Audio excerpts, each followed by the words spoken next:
Joanna, thank you so much for agreeing to get coffee with me. It was so nice meeting you the other day. Yeah, it's great meeting you too. So, as you know, I'm kind of new to the area, and you've been in, how long have you lived in Ormond? So I've lived in Ormond about 20 years, Mm-hmm.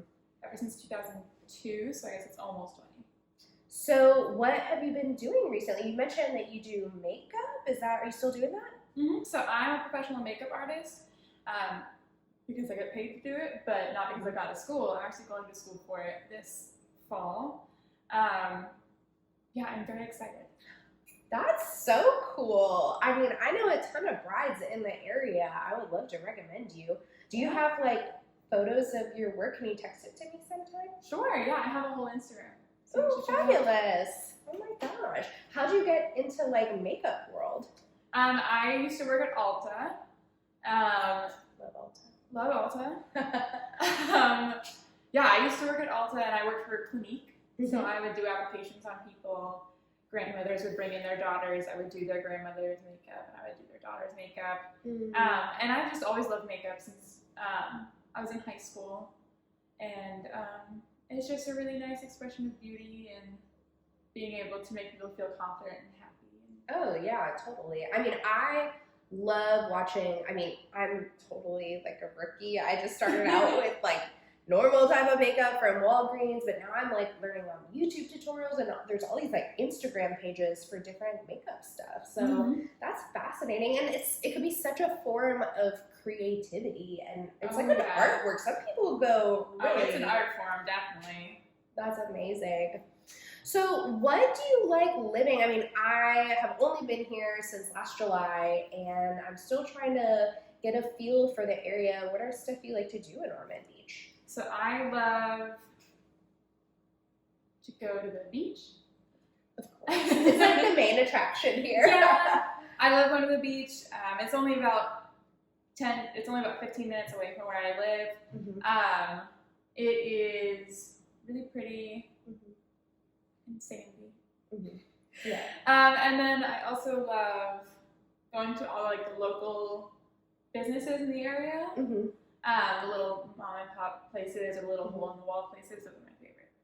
Like where? Are like little restaurants or coffee shops? So my favorite like place is Moxie Vintage. What's that? I've never been. So Moxie Vintage is this like vintage consignment shop that's on Beach Street. Mm-hmm. And I get all my fun clothes there, like retro t-shirts or random long sleeves or jeans. They always have really cool like mom jeans or like flares jeans. Dude, I love, like, we had a Plato's Closet where I previously lived. And do we have a Plato's here? We have a Plato's here. But there's Plato's and then there's like a good consignment vintage shop. Yeah. So Moxie's in Daytona, about like 20 minutes? Yeah, it's a little bit of a drive, but it is really cute. They're only open like 4 days a week now. But yeah. And they also buy things. So if you have some like older clothes, like vintagey clothes, like for some reason I've got a plethora of flapper dresses. So I'm gonna take those to there and see if I can get some money. And then it's really cool. They have a whole like decades themed like back room that's got clothes from each different decade. It's really cool, and it's like labeled like 20s, 30s, 40s. I'm gonna have to check that out. I love thrift store shopping. So it's a little more expensive than like a Goodwill, but it's not too impossible. Like it's not like $100 for a pair of jeans. It's like $25 for a pair of jeans. Yeah. So it's like a normal store. Yeah, I've noticed that there's not a ton of like great shopping in the area, but there is a lot of outdoor stuff. Do you like doing outdoorsy things in the area? Or? Yeah, I do actually. There's a lot of really nice parks in the area. I haven't been to a lot of them, but I do like hiking sometimes. My mom and I used to go hiking, just to get out more. And didn't you tell me at that thing where did we meet? It was, you told me that you guys like travel a lot. You go to Yellowstone and all these parks. Yeah. So my family took a 9,000-mile road trip to a lot of national parks. So we went to like Mount Rushmore. We went to Yellowstone. We went to Grand Canyon. We went to so many places. Another time we went to Yosemite and Yosemite. Wait. Yes. All those like what is it, the official national park stuff. Yes. That's awesome. What do we have? We have Tomoka State Park, right? That's in Ormond. That's a state park, not a national park. But there's Tomoka. What else is there around here? Spruce Creek. Ooh, I haven't been to Spruce Creek. Well, I'm always trying to find new places to go because the church that I'm starting, we do these monthly hikes because a lot of folks don't feel comfortable going to a traditional church service or doing it could be really intimidating to go to a fancy traditional church. Yeah. So, I don't know about you, but I feel God most tangibly when I'm outside in nature. Definitely, yeah. So we started this monthly hike stuff. It happens, we've been doing it on the second Saturday of the month. So if you ever want to join us, you are welcome to come along. I'll give you some information, but it's usually about 2 hours. We'll do some sort of devotional, and it's really low-key and a fun way to meet new people. I've definitely tried to, be a connector because it's so hard for people our age to, do you struggle with that, meeting new people? Oh my God, yes. So, I'm in my early 20s. It's not true anymore. I'm in my mid-20s. And you've made it to another level. I made it to another level. I'm 25. I went away to college and then I came back and it was like, there was nothing to do. And there's I don't know, you can go to the beach, obviously, or work at a coffee shop. I feel like I always see people in coffee shops, or you can go to Kona, which is... I love Kona. You like Kona? Yes, of course. It's one of the best things to do over here. Everyone goes to Kona. It's the place to see people. We actually, that's so funny you mentioned that. Our small group was at Kona last week. Every now and then we'll meet at a house or maybe we'll meet for dinner. And we went to Kona for dinner and there was a karaoke night on Mondays. Have you ever been to karaoke? No, not there. Yeah, because you were in theater, right? So you sing. Girl, you need to come to karaoke with us. It's a fun time. I love karaoke. My go-to song is Part of Your World from Little Mermaid. I love it. The last time bringing me back to my childhood. Yes. The last time I did it, though, they didn't have that. So I had to do a pink song. It was still good. Yeah. Yeah, but that would be super fun. Yeah, I usually just go to Kona with some of my friends. And nice. Not usually something really structured. So I know you're going to tell me how busy you are. If you were not busy, what do you love to do and what would you love to make more time for?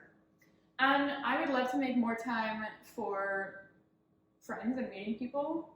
So I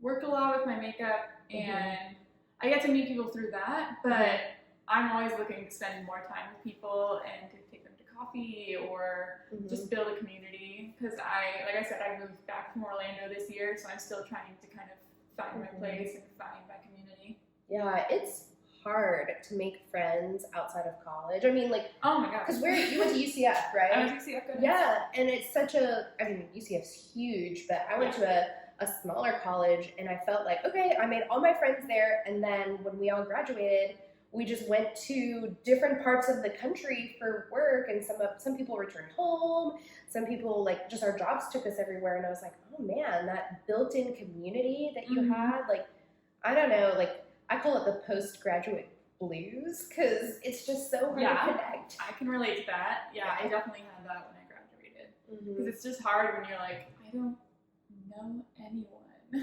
And the people you do know have changed, so you have to relearn who they are as a new person. Yeah, I feel you. Yeah.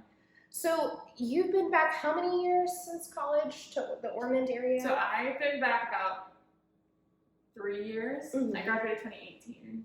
And then I did have a couple months where I moved back to Orlando. And now I'm back. So it's been about 3 years. Off and on. So given that you grew up here and now you've been here for a few years after college, what would you change about Ormond Beach? Like if you could just like take a magic wand and make Ormond Beach a better place, what would that look like? I think there would definitely be more to do as young people. Yeah.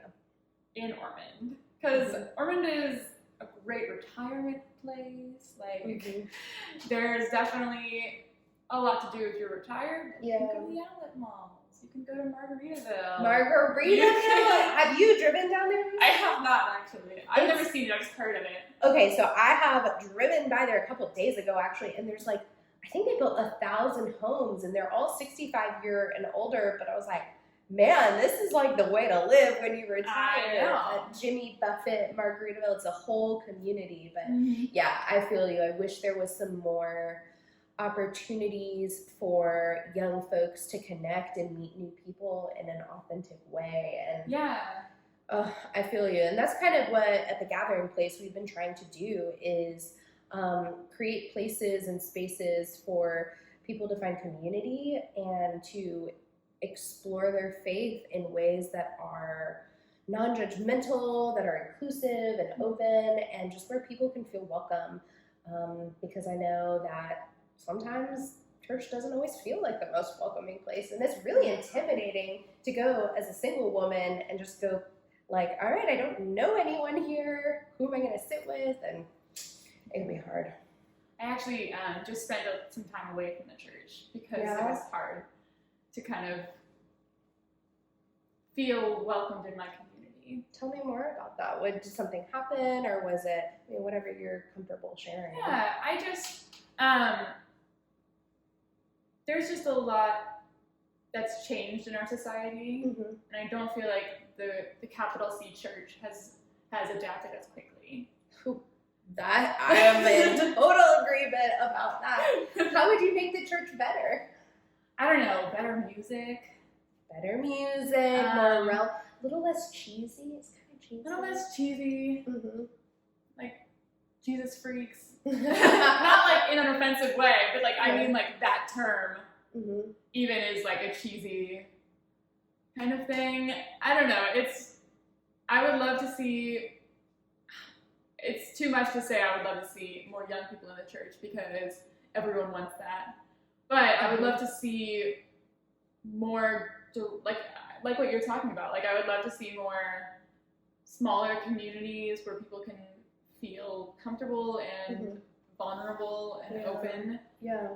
Where they don't have to feel like they're putting on a mask to go into a hospital or a museum. That's so true that like you come and sometimes it feels like a country club where everyone already knows each other, and to truly be somewhere that you could be authentic. And I would love to cultivate, like, how do you think we could make church a more authentic place to be? That's hard. That's really hard. I think, but I want it. I want it so badly. I think more people want it than even most churchgoers realize. Yeah. Because I think it's easy to say that, like, oh, young people don't care about church anymore. Young people don't care about Christianity. Young people are all, crazy, immoral people. When in actuality, I think Rachel Held Evans, who's one of my favorite people. I love her. Yeah. She's so good. I know, I miss her.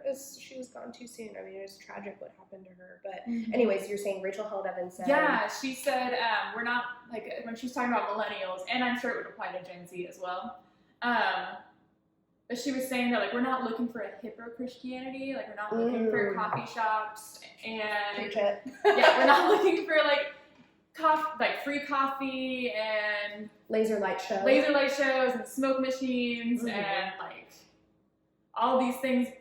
Like, those are nice sometimes, but the backing behind it has to be not a hipper Christianity, but a truer Christianity, which is just, more centered on love and Jesus and less about the the politics of church or the the country club aspect of oh, I've been a member here my whole life, so I have some ownership, or you can't sit where I'm sitting because I've sat here my whole life. Oh my goodness. Yeah. I know church people. Yeah. And also, what would it look like too for a church to be a place where, I get so sad seeing churches that are unused Monday through Friday and are used maybe 2 hours a week. What would it look like if a church could be a hub for nonprofits that serve in the community? If it can be a place where people go to gather and hold community events. And yeah, I think you're right that there's this misconception that young people want everything to be flashy and a laser light show and this big, well-produced mega church. But I think what we're drawn more towards is authenticity, and that people are being real and are allowed to be themselves and flourish there and not receive judgment. And I think the church there are some churches that do a really good job. Yeah, oh, for sure. And there are some churches that are only in it for themselves, it feels like. Mm-hmm. They're not interested in changing. Mm-hmm. They're fine with the way things are. And those are the people that I feel like need to hear the message the most. Mm-hmm. Yeah. Because churches are dying. And if you don't adapt to... And I feel like it's changing in a positive way. Mm-hmm. Which is getting away from the more, expected, routine, rigid structure of churches and coming into more authentic, flexible spaces, I think, where people feel like they can kind of be themselves. And I don't know, there are some things that the church does really well that I think they should continue to do. Feeding the hungry, doing missions. I even love, what I loved about church was people seem to actually care about you sometimes. Mm-hmm. Sometimes. But there are some people that you meet and you're like, you barely know me, and yet you would do anything I asked you to do. You would help me move into my house. You would help me watch my dog. People who bring casseroles over when you're sick. Mm-hmm. It's that is what Jesus would do. Mm-hmm. And that is being the hands and feet of God. Yeah. And I think we need to see more of that. Girl, you preach it. Oh my gosh, we're so on the same page about this. Well, man, I have to run soon, but thank you so much for being vulnerable and sharing with me. And I would love to continue this conversation. And I don't know if an authentic church is what you're interested in, I would love for you to maybe join us at Coda one night or on one of our hikes with the Gathering Place. And we're trying to build something new together and to build a church where everyone's going to feel welcome and where we could gather differently and switch it up a bit, because we're in this almost like a new reformation of what church would look like. COVID forced us into that era, so it sounds like you're on board. Yeah. Now, before I go, who else should I be talking to? Who else can you connect me to? So I really like your vibe. Well, you're not like a lot of church people I've met, which is a good thing. But actually, I would probably have you meet my best friend. Oh, okay. Her name is Allie, and she has a lot of religious trauma from the church, from her growing up. Oh, that's hard. Yeah. And so I've been blessed to have minimal trauma, just a feeling of not discontent in the holy church, discontent, where she has actually felt a lot of shame and a lot of bad things with the church and the people of the church. So I think church hurt. Mm-hmm. So I think there's some healing that could come from that. Could come from meeting you and hearing who you are and what you're trying to do, and reaffirm that what she went through is valid, but it doesn't have to be the whole story. Yeah. Well, give me your number, text me your number, and I'd love to take her out for coffee, or I don't know, bring her to karaoke or something. It's always best to meet at neutral a zone. neutral zone, especially for folks who are like, who's this pastor? Who is this person? That's really intimidating. So thanks so much for getting coffee with me today. Yeah, of course. Thank you. Yeah, I'll text you later. Yes.